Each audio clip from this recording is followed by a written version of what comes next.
Hi and welcome to Kate O'Keefe Rom-Com Audiobooks. I am Kate O'Keefe and today we are reading the next chapter in this book, No More Bad Dates. We're up to chapter 7, so let's get started. Chapter 7. That's amazing! Congrats, babe! Darcy gives me a warm hug and I breathe in her grapefruity perfume. You so deserve this chance. Yeah, and you're going to totally rock it, girl. Erin says as she takes Darcy's place, collecting me in another hug. I'm so proud of you, Soph. Thanks, I reply with a surge of happiness. Cute dress, by the way. One of my original designs, Erin replies. When do you start?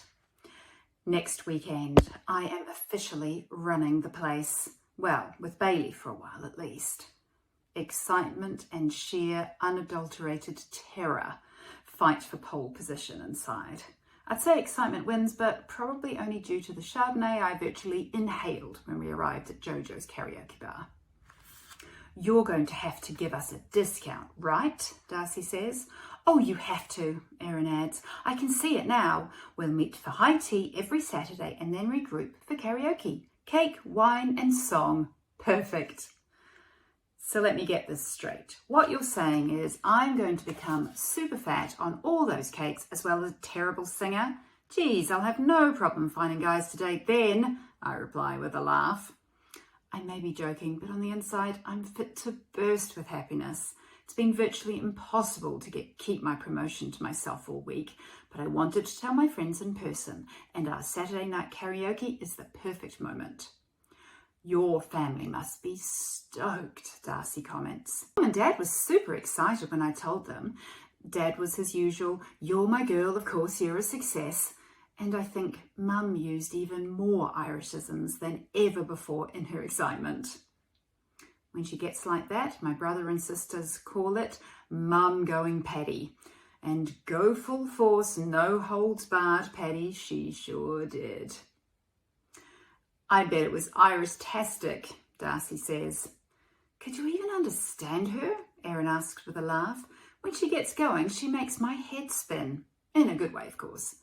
Barely, I reply with a laugh. She even went so far as to label Paige and Bailey Egypts for not seeing my management potential up until now. Egypts? Darcy questions. It means fool, I explain. Everyone from the butcher who gave her a pork shoulder instead of a pork belly one time, to the traffic warden who issued her with a parking ticket when she parallel parked over 3 angle parking spaces, has been labelled an Egypt at one time or another. Your mum is the bomb, Darcy says. I don't know about that, but I've got to admit it felt great to make my parents proud. It's a feeling I've not had for a while now. Of course they're proud of you. Erin rubs my arm. How about Sean and your sisters? Darcy asked. What did they think? As my BFFs, Erin and Darcy know all about the career interventions my siblings go in for. My excitement dims. I've not told them yet. I made Mum and Dad swear on Granny's Bible that they wouldn't breathe a word of this to them either. I want the chance to tell them in my own time. Erin's face lights up. This can be one of those deeply satisfying in-your-face moments you see in movies, like in Pretty Woman, when she goes back to that store and tells them what a big mistake it was not to serve her. That was the best scene in the movie. She gets a faraway look in her eyes. Or when I finally get my big break as a fashion designer and get to leave the world of self-satisfied sports pros behind.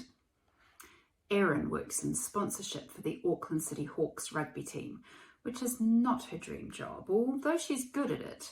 She'd rather spend her time creating designs for people of a limited stature like herself. We never use the word short. I shrug. I don't know. I thought so to begin with, but now I'm not sure they'll see weekend manager at Cozy Cottage High Tea as nearly career enough. And it's only for 2 days a week. Their newest intervention is for me to become an intern at one of their companies. Seriously? An intern? Darcy's mouth drops open. Aren't internships unpaid? I let out a puff of air as I press my lips into a line. Yep. Darcy's eyes are wide. What about that little thing called money? They suggested I move back home. Move back home? Erin guffaws as Darcy scoffs. What? Are they serious with this? You're 25, Erin says. Exactly, Darcy agrees. I shrug. I get it. They're looking out for their little sister, that's all. They've got their lives all worked out and they want to help me too. Erin scrunches up her nose. It sounds like you're considering it. I'm not, I reply firmly. It's just... What is it? They have a point? I should be doing more with my life? I didn't get myself a degree to be a barista all my life? I let out a huff. I guess they've made me think. That's all. But now you have the high tea thing. Erin beams at me. Exactly. Now I'm a manager and I'm going to tell them I'm staying put. Good, Darcy says with a firm nod, because if you've got to leave your apartment, it would mean giving up the opportunity to catch Jason in just a towel each morning. Her face breaks into a smirk as she waggles her eyebrows at me. I guffaw. Darcy, I don't wait around to see that. Oh, you should wait around to see that, babe. That boy may act like he's God's gift to us women, but he most certainly has got the goods. Erin nods. It's true, he does. We've noticed. Got the goods? I let out a light laugh. Whether Jace has got the goods or not, as you so delightfully put it, how exactly did we go from talking about my exciting new job to how hot my roommate is in just a towel? I shake my head at my friends.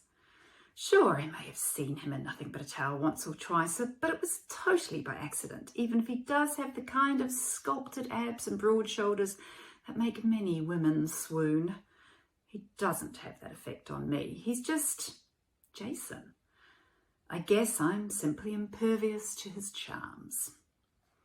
It's all linked, Darcy says with a shrug. Look, you don't need one of their crummy no-pay internships. You're running a successful high tea business now. At weekends, I add. Darcy's grin is wide. Weekend now, total world domination next. This calls for champagne, Erin announces. Gosh, I've always wanted to say that, she adds with a giggle. Awesome idea, babe. I'll go get us some from the bar. Crystal, okay with you all? Darcy stands, her purse in hand. Crystal, I sputter. Do you have a money tree we don't know about these days, Darcy? I wish. I'm just messing with you. I'll get our regular, cheap local version, but we can pretend it's Crystal, right? She throws us a wink as she turns to leave. BRB. You're going to have to sing something like We Are the Champions or Celebration tonight, Soph, Erin says while Darcy makes her way to the bar. How about we choose a song recorded after we were born? Are you saying my music taste isn't up to date, Sophie McCarthy? I am shocked. Erin's look of mock offence has my happiness bubbling up inside once more. Pass me the catalogue. I'll check it out. Erin hands me the catalogue and I run my finger down the list of songs, looking for something fun and appropriately celebratory to sing. Most of the songs I find are about falling in love or breaking up, of course, but there are a few contenders in my somewhat narrow voice range. Concentrating on the list, I'm startled by something plunked down on the table in front of me. I look up from the catalogue at a bottle of champagne. The real stuff, not the sparkling wine plonk Darcy promised to get. I shoot Darcy a questioning gaze. You got us a bottle of Moet? She takes her seat at the table opposite me. I didn't get us anything. She looks to the side and I follow her line of sight. Jason is approaching the table, champagne flutes held upside down by their stems in his hands. He's trailed by Ski Jump Nose. Really, I should find out this girl's name. Who's looking even prettier tonight with her blonde hair swept up in a high ponytail, her nose extra ski jumpy, if that's a thing. Jace, what are you doing here? I say as I stand to greet him. He pecks me on the cheek, then places the glasses next to the champagne. What are you talking about, McCarthy? You know how much I love karaoke. I burst into laughter. Jace, you hate karaoke. Yeah, okay, you got me. But I wanted to be here to celebrate your big news with my girls. Your girls? Darcy, Erin and I say in surprised unison as we gawp at him. He might have the goods hiding under that navy v-neck of his, but we're not his girls. He shoots us a cheeky smirk. Sure, why not? I've always seen myself as the kindly father of the group. You're 19 months older than me, Jason. 19 months, I reply. He puts his hand on my shoulder. But, Sophie, those are a vital 19 months. Vital. I shake my head at him. With Jason still studying to be a doctor and his perpetual revolving door of girlfriends, his alleged maturity is just that, alleged, mainly by the man himself. Maturity aside, it's so sweet of you to buy champagne, Erin says. It'll only be enough for a glass each. I'm still a poverty-stricken medical student, you know. Ski Jump Nose prods him in the arm and he seems to remember his manners. Everyone, this is Megan Merson. We work together at the hospital. Ski Jump Nose, sorry, Megan, waves at us, her pretty face breaking into the prettiest smile. Did I mention she's pretty? Like most popular girl in school pretty. So Jason's type. Hi everyone, it's great to meet you all. Jason points around the group. This is Darcy, this is Erin, and this is the woman of the hour, Sophie. The woman of the hour? I think she should be at least get a week, don't you, Soph? Darcy says as Jason and Megan take their seats. Oh, totally, Erin echoes. You need this.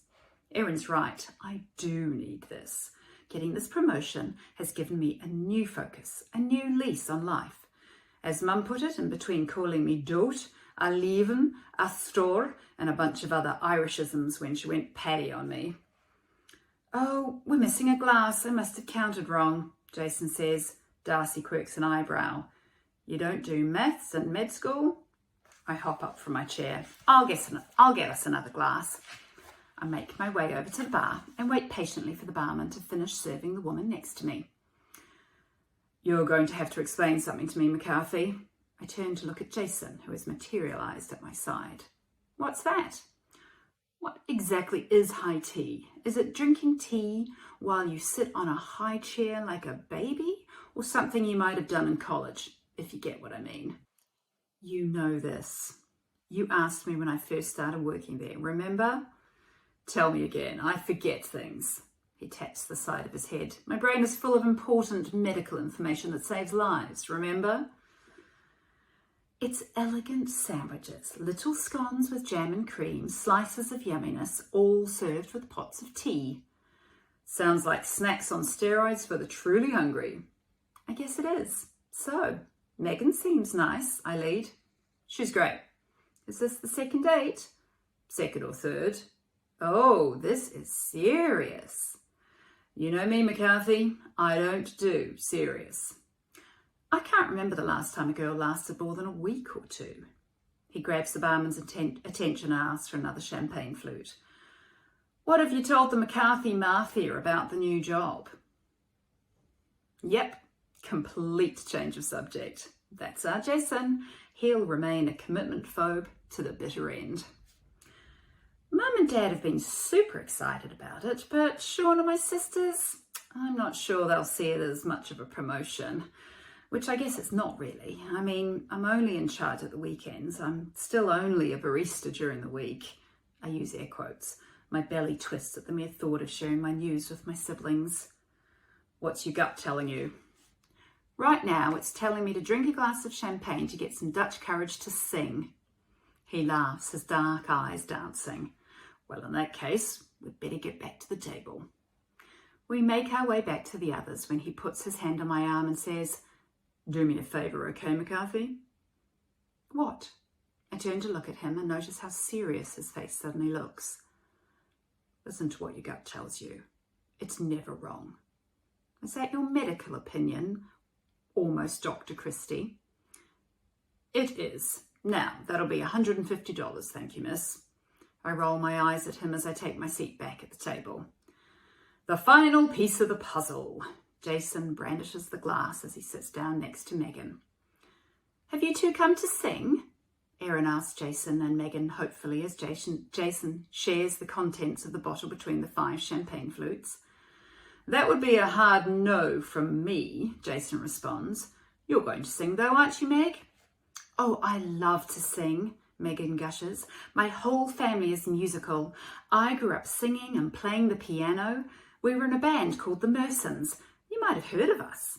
We were kind of like New Zealand's answer to the Von Trapps, you know, from The Sound of Music. I didn't know Auckland had been occupied by the Nazis, Darcy quips.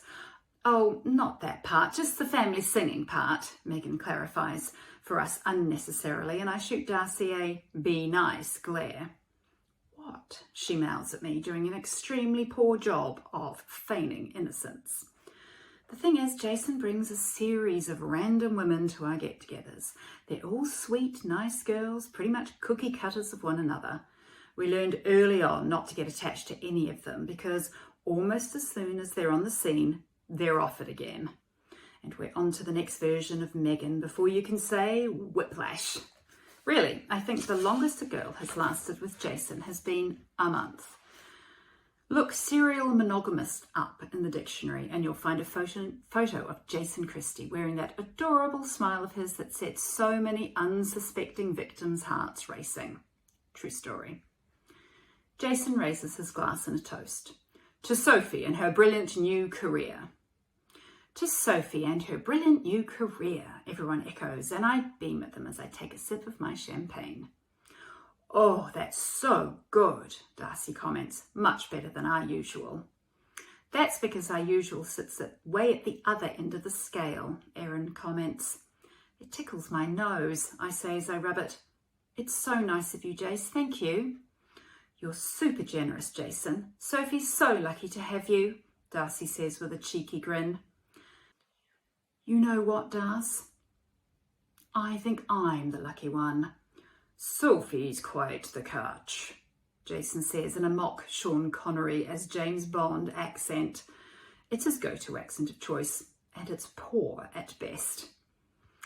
Oh, the guy who gets Sophie will be very lucky, Erin says. And speaking of which, we've got some vetting to do before the first big date, right, Soph? Yes, although I need to meet him to see if I want to take it to the next level first. My heart rate kicks up a notch at the thought of dating Oliver, the good guy Paige wants to set me up with. Well, duh, Erin says. What's this? Jason asks. You've got a date already? Maybe. We need to vet him, though. Make sure he's one of the good ones. I take another sip of champagne, the bubbles tickling my nose once more. I got some tips at the cafe this week from Cassie on how to do it. Apparently, she had an entire dossier on the guys she chose. She left no stone unturned. We don't want any wolves in sheep's clothing, Darcy says. I've dated guys like that. They look like normal, fully functioning men on the outside, but on the inside, raving, freaking lunatics. Jason's eyes are dancing when he questions, lunatics? What do? Escape from the local asylum just so that they could date you? That's right, Darcy confirms, her face impassive. Okay, Jason replies with a sarcastic lilt. So, back to the real world. Who is this guy, Soph? His name is Oliver Price. He worked with Paige at AGD. I've done some detective work and found out a few things about him, and so far, he seems pretty good. Cute, smart, a bit of an action man. An action man sounds good. He'll have a great body, all buff and athletic. Think G.I. Joe, Erin says. But hopefully not made of plastic, Darcy adds. You're on fire tonight, Darcy, I say. But why are you stalking this guy? Why don't you just ask him out? Megan asks. Because of the pact, Erin explains. We three girls have made a pact not to date jerks anymore. We have a long history, you see. A long and a bitter history, I confirm. Oh, we've all been there, Megan replies. That's why I'm glad I'm dating a nice guy like Jason now. Yeah, I reply with a not altogether honest head nod at the same time as Erin says, true, and Darcy echoes, totally. Though we all know Jason is far from boyfriend material, there's no need to upset the girl. A swift change of topic is needed. We've got to agree how we're going to do the no more bad dates pact. Rules, that's what we need, Darcy begins. There needs to be an initial contact phase, after which we need to vet the guys to see if the girl who wants to date him has missed any red flags. Jason's lips quirk into a smile. An initial contact phase? Is that what normal people would call a first date? Well, yes, but it's not, I reply. Exactly, it can't be a date. It's just a getting to know you thing, Erin says. That way, it's not an official date. Jason leans back in his chair. This all sounds way too technical for me. I'll put some rules together and email them to you both, Darcy offers. Don't forget me, Jason says to inquiring looks from my female friends. I'd neglected to tell them Jason was lending an expert hand in our pact, as he'd put it. You're part of the pact, Erin questions as her eyes dart to Megan. It's for us singletons, you know. Oh, I know, he replies, his arm hanging off the back of Megan's chair. Think of me as a guest judge on American Idol. I'm full of expert advice and strong mentoring capabilities. I laugh. You really lack confidence. You know that, Christie? Are you going to be an expert for all of us or just your roommate? Darcy asks. I want to share the love around, so I'm offering my services to the whole group if you want them, Jason replies. Darcy's jaw clenches. When I finally meet a guy who warrants vetting, I'll let you know. You will, Darcy. Not all guys are slime balls. This from Erin. Darcy has dated some real doozies in the past. Slimeball is probably the nicest thing Erin could say about any one of them. I clap my hands. That's settled then. I'll text you all a date and time for the vetting once I've met this guy, and you can interrogate him. Jason raises his glass. To interrogating the living crap out of the unsuspecting male population. We all clink glasses. I only hope he's not scared off by you all, I say. And if he is, he wasn't your man anyway, Erin says. I pick the song catalogue up again. I think I've found the perfect song for tonight. What is it? Jason asks. On Top of the World. I grin at my friends, confident in my choice of happy song to celebrate my success. Imagine Dragons? I love that song, Jason exclaims. I know you do, but I can't say you will once I'm done slaughtering it. I laugh self-deprecatingly despite my friends' protestations. I punch the song number into the device on the table and it immediately flashes up the number 3, third in line. Time to lube the vocal cords with the rest of my champagne. I'm going to sing too, Megan announces. Good for you. Are you a karaoke queen? Erin asks. The Von Trapps, remember? We sang a lot as kids, she replies. Do, re, mi. Darcy shoots me a smile. Fa, sol, la, ti, do. Megan finishes in a sing-songy voice, and then, to our astonishment, continues to sing, Do, a deer, a female deer, Ray, a drop of golden sun. She grins at us. I love the sound of music. We can tell, Darcy says. You've got a lovely voice, Erin, ever the sweetheart, says. I'm looking forward to hearing you sing. Well, you won't have to wait too long. She's number 2 on the lineup and the first group's about to begin, Jason says as he gestures towards the stage. 3 women about our age are looking about as nervous as a bunch of deer during hunting season as they wait for the music to kick in. Tell me more about this band of yours. Do you still play? Erin asks Megan. Oh, yes. Well, not my parents anymore, but my 3 brothers and I have a band. We play the classics, 70s stuff. I'm the lead singer. Awesome! I love the music of the 70s. I bet you're amazing. Erin is clearly impressed.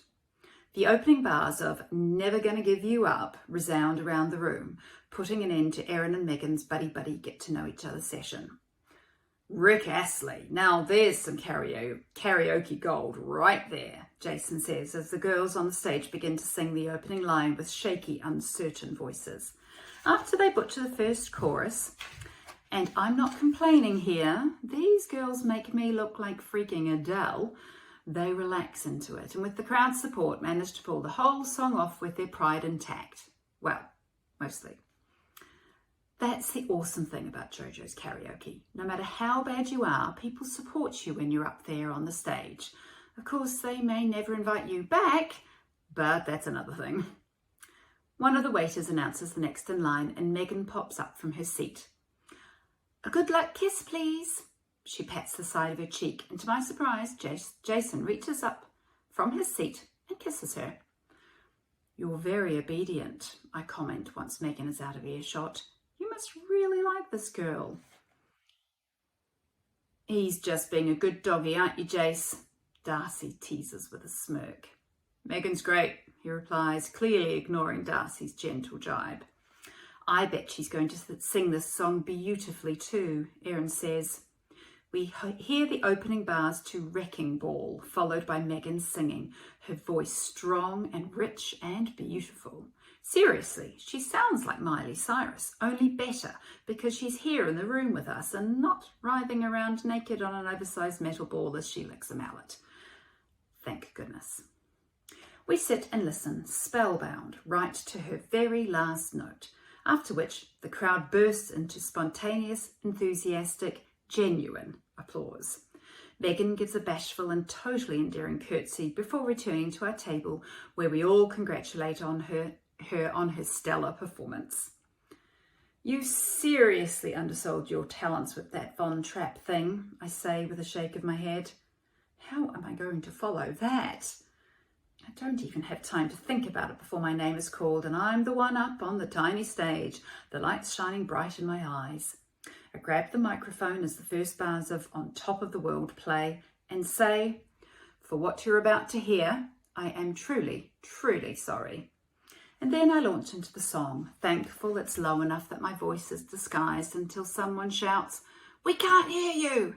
I respond with a louder voice, and it's then that I remember how much I love this. So what if Megan sounds incredible? I come here almost every Saturday night to do this, and I'm going to give it my all.